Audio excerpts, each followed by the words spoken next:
up on this Friday edition of Newsline at noon. President Park Geun-hye will meet with the Prime Minister and 4 other high-ranking officials this afternoon and call for support for key initiatives on economic revitalization and structural reform.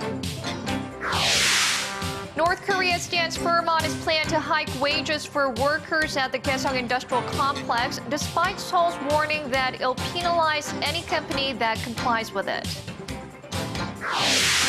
Plus, Western leaders say they will not attend Russia's celebrations marking the 70th anniversary of victory over Nazi Germany in World War II in protest over Moscow's involvement in the Ukraine crisis. These stories and more on Newsline at noon.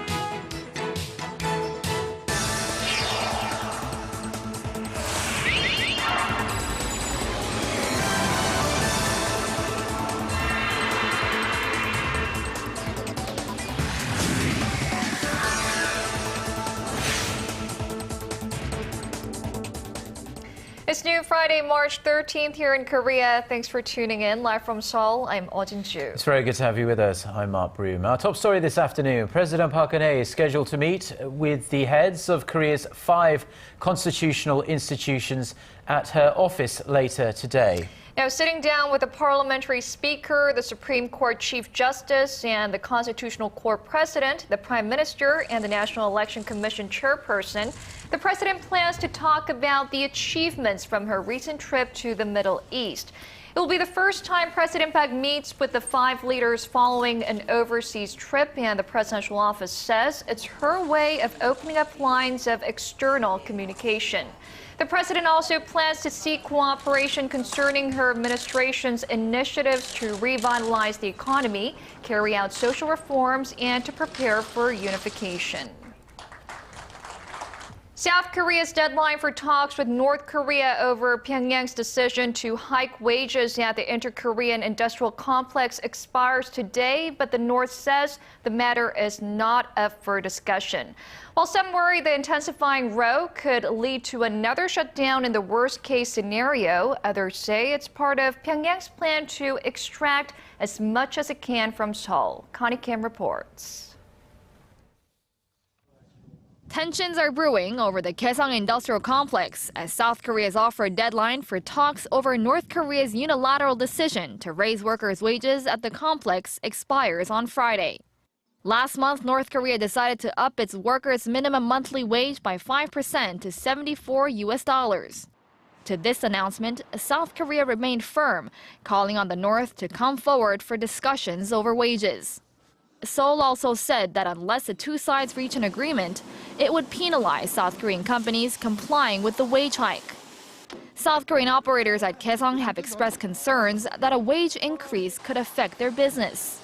But a day before the deadline, Pyongyang said the wage hike is a legitimate and normal exercise of its legislative rights, adding that it has no intention of negotiating with Seoul over its decision. Some worry the tug-of-war could lead to a shutdown similar to what happened in 2013. But others say Pyongyang has too much to lose for another halt. North Korea is trying to get the upper hand over Seoul in regards to decisions at the Kaesong complex. It may also be trying to earn more foreign currency by enforcing the wage hike. Since opening in 2004, the Kaesong Industrial Complex has been a symbol of inter-Korean economic cooperation and a significant source of income for the North. Experts forecast inter-Korean talks over wages at Kaesong could start once the joint South Korea-U.S. military drills wrap up in April. Connie Kim, Arirang News. More and more Western leaders are boycotting Russia's Victory Day parade slated for May 9th, citing Moscow's involvement in the Ukraine crisis.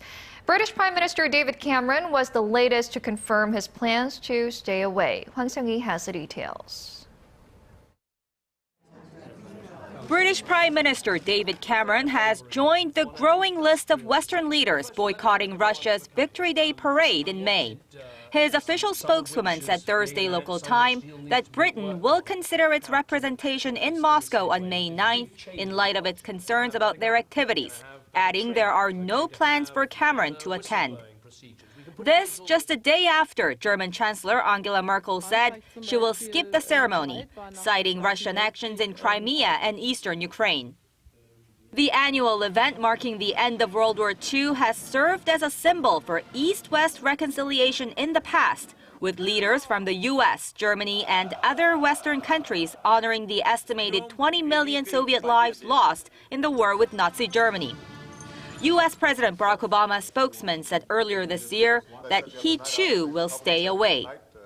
A handful of Eastern European leaders, anxious about Russian expansionism, have also rejected Moscow's invitation.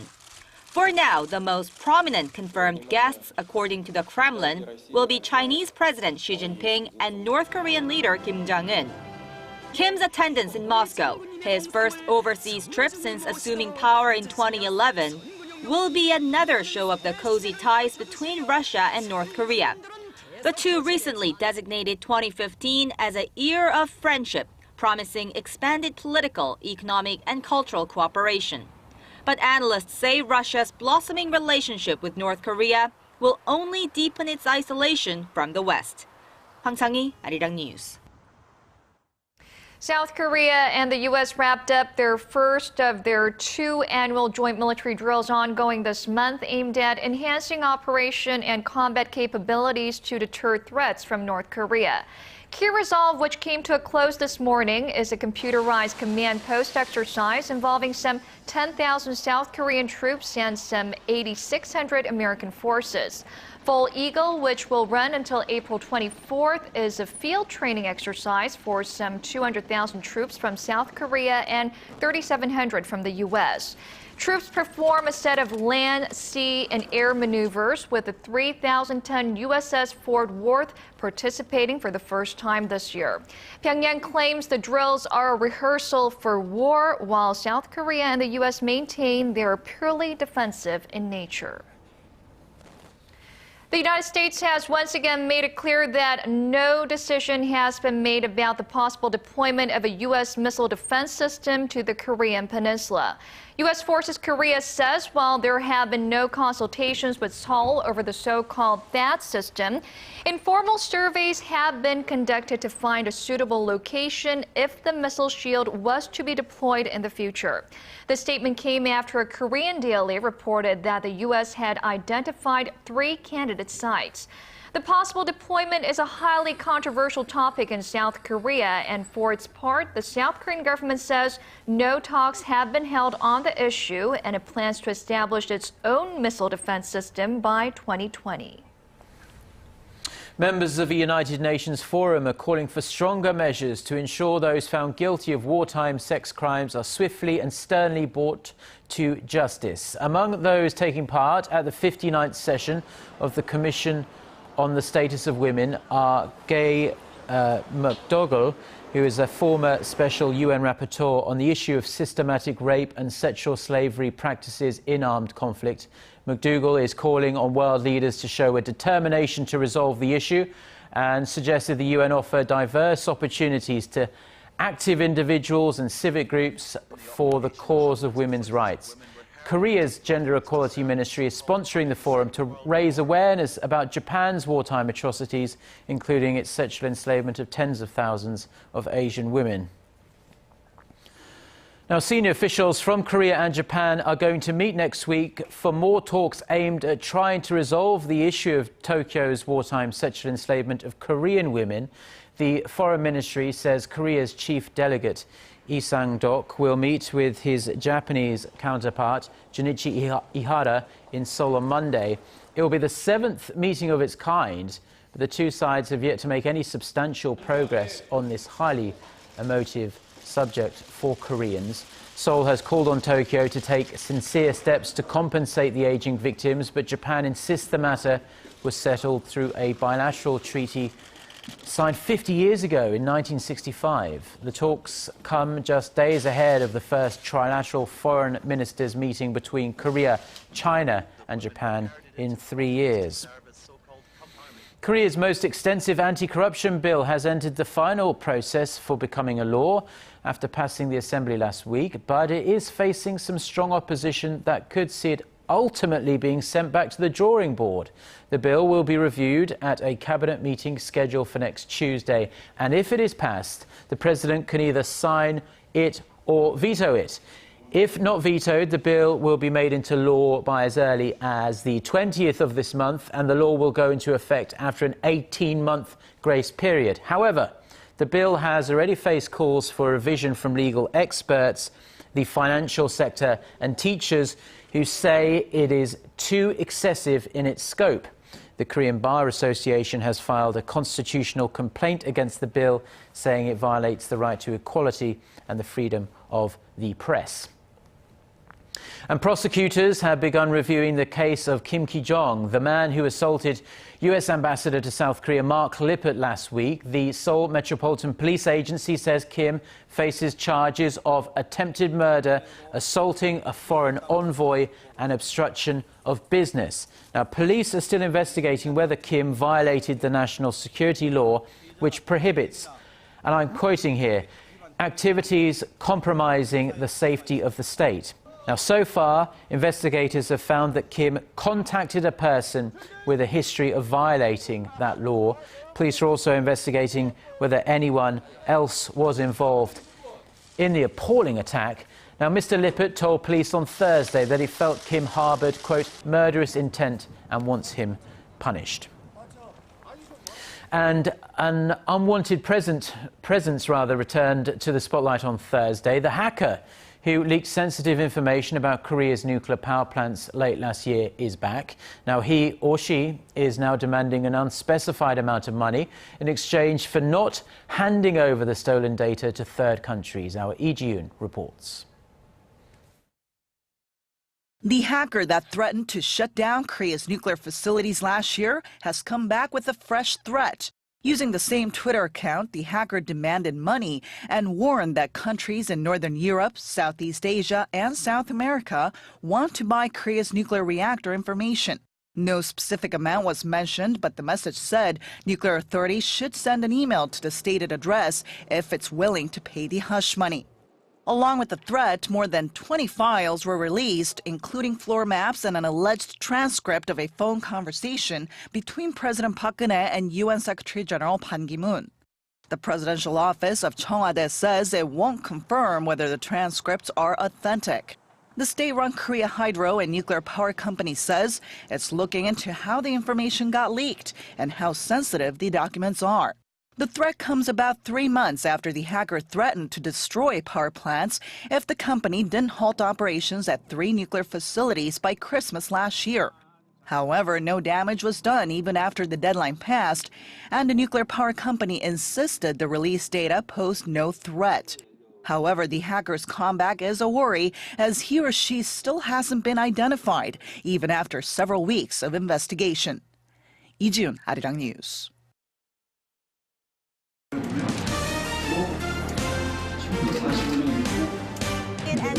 Stay up to date on the latest news out of Korea. Connecting to our team of reporters about the issues that matter to Korea.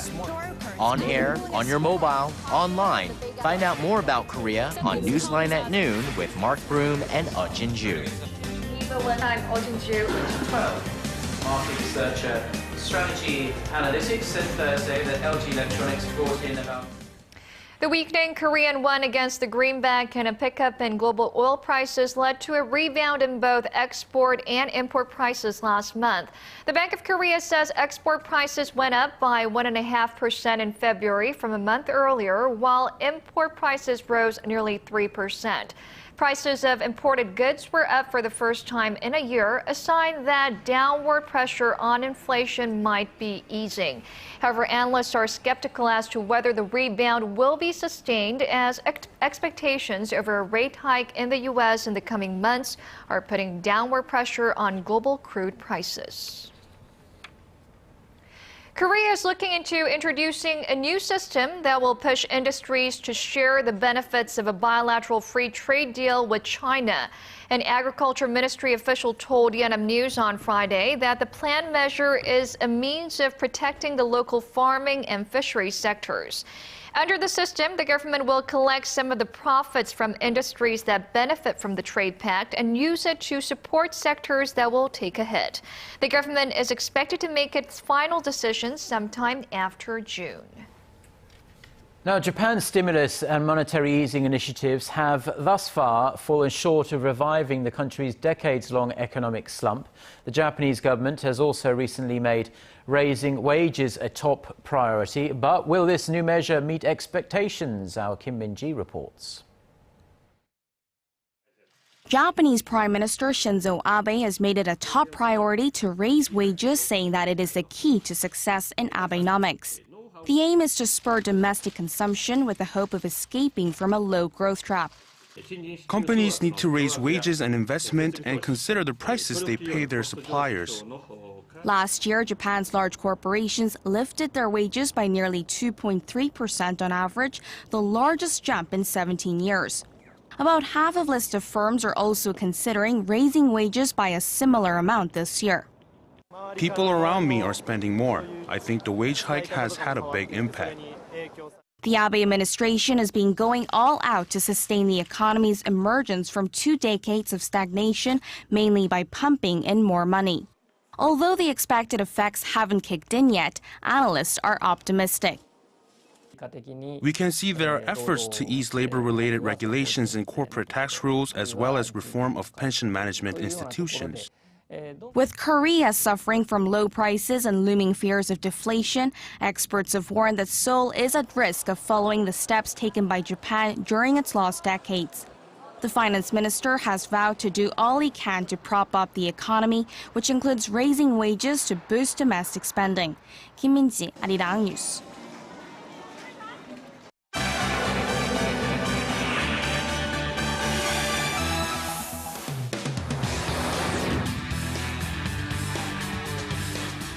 Time now for a look through the global headlines we're following this Friday lunchtime in Seoul. For that, we connect to the news centre where our Eunice Kim is standing by. So, Eunice, tensions are running high in Ferguson after the shooting of 2 police officers. Now, this comes just hours after an embattled police chief announced his resignation. Yeah, that's right, Jin-joo. And authorities said the shooter, still at large, pointed the barrel at his subjects simply because they were uniformed officers. The manhunt for the attacker continues. Son Jung-in has this story for us. It was around midnight Wednesday local time when at least 3 gunshots broke out outside police headquarters in Ferguson as a group of demonstrators was beginning to disperse after a peaceful rally.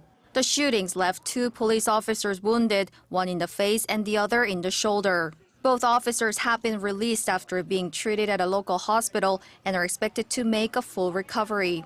U.S. President Barack Obama and Attorney General Eric Holder have both condemned the shooting, which Holder called an ambush, and have promised to hold the perpetrators accountable.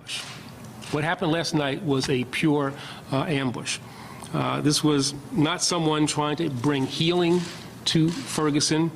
This was a damn punk who was trying to sow discord in an area that is trying to get its act together.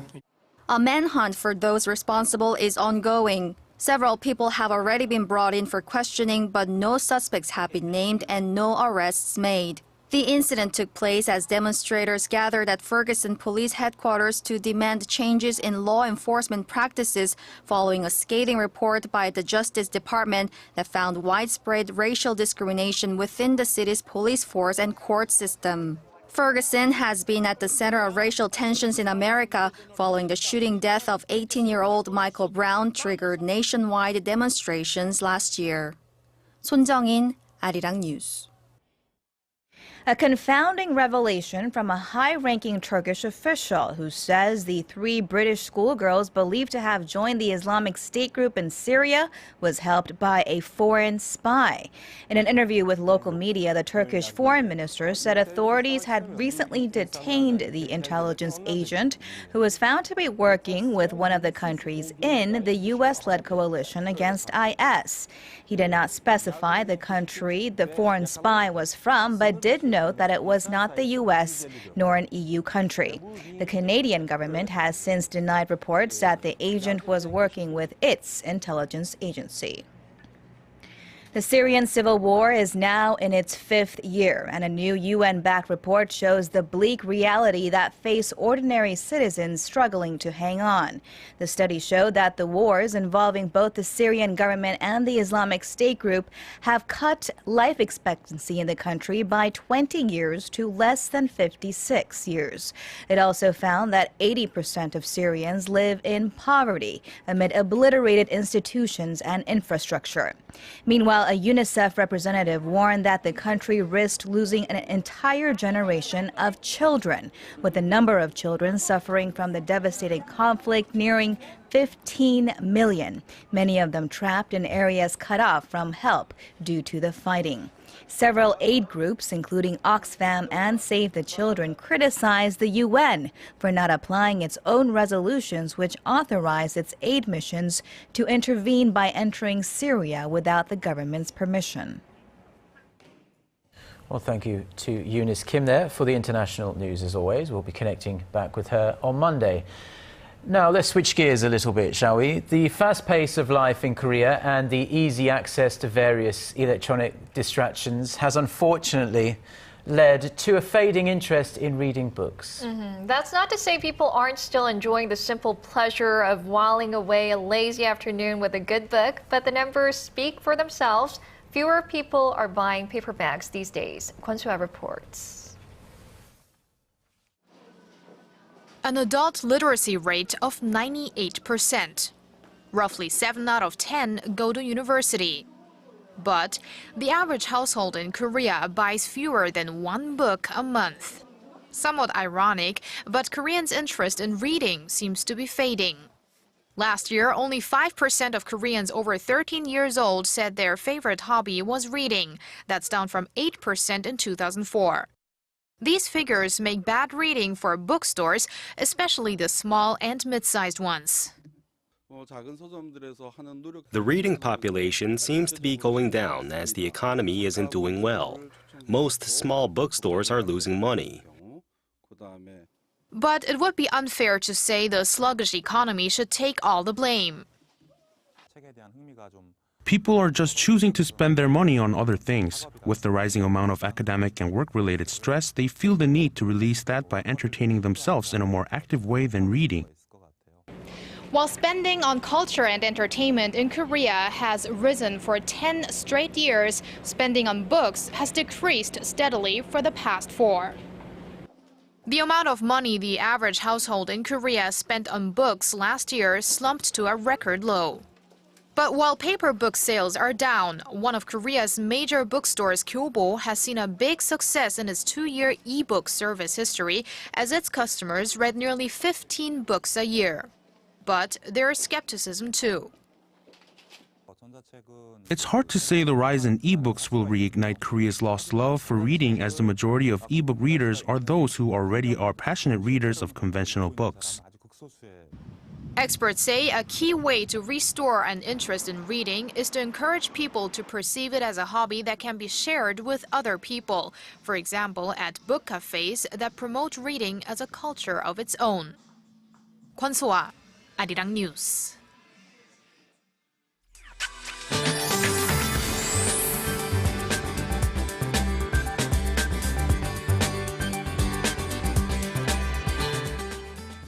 While Seoul and the surrounding areas are enjoying early spring-like temperatures under a fair amount of sunshine, some parts will see a mix of rain and snow throughout the day today, but the precipitation probably will not be enough to relieve the dryness in the air, as a dry weather advisory remains in place in many parts. But the good news is that the temperatures have finally returned to the seasonal norms for March, as the daytime high here in the capital will rise to 9, and Daegu and Gwangju will peak at 12, and Busan will top out at 13 this afternoon. And as for the other regions, Jeju Island and Daejeon should see a high of 16 and 12, and Dokdo tops out at 6.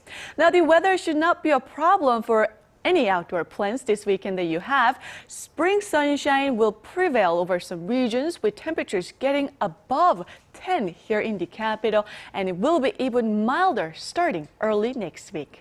But that's all for Korea, and here's the international weather for viewers around the world.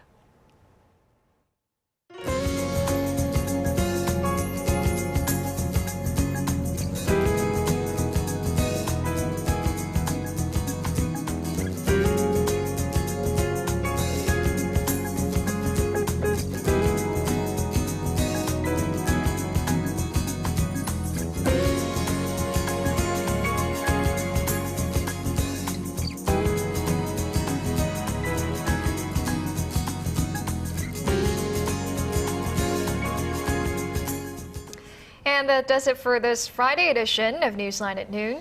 Yes, Jin-joo and I will be back at the same time on Monday. Have a wonderful weekend and goodbye.